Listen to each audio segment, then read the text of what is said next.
Yes. While there continues to be ups and downs of students moving in the junior primary secondary school, education experts are curious about the existence of thresholds to ensure 100% transition of education. The Cabinet Secretary for Education told us that 200,000 learners from grade 6 did not transition to grade 7.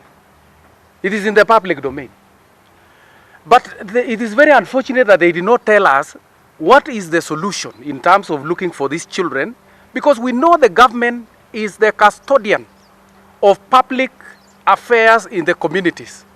There is still a huge gap in provision of the physical infrastructure in most public schools, including inadequate, insufficient or non-existent buildings and furniture, and this is compounded by their accessibility for learners and teachers with disability.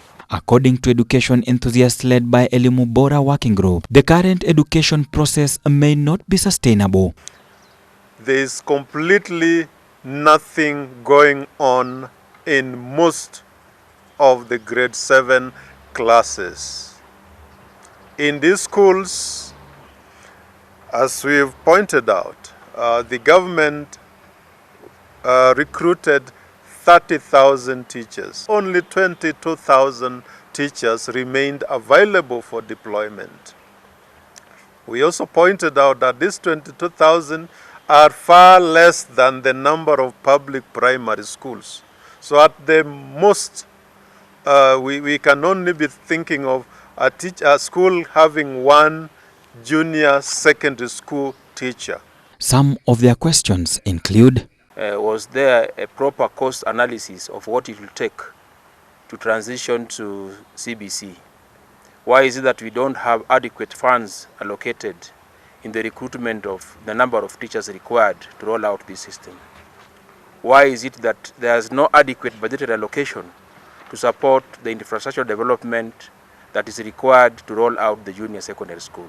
So we are asking Parliament not only complain, but to ensure that there is adequate budgeted allocation that is necessary to support the transition in terms of recruitment of the adequate number of teachers required, and also improving the infrastructure that will support junior secondary schools in terms of equipments and materials that are there. They want the government to answer several questions.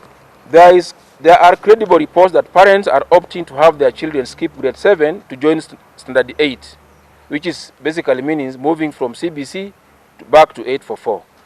This, in our view, confirms that even parents are not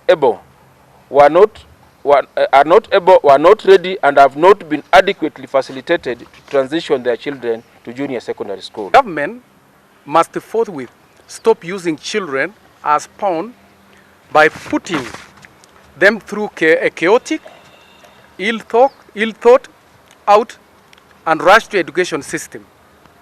The junior secondary school, especially those domiciled in public primary schools, are marred with huge challenges ranging from congestion. They fear that the movement of primary school teachers to go to secondary junior may be a wrong idea and a compromise to quality of education.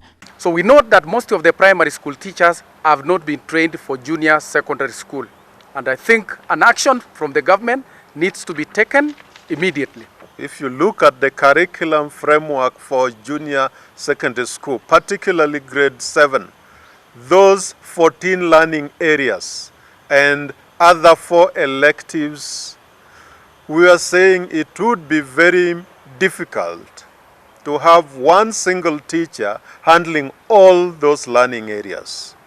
So that informed our assertion that indeed no learning is taking place.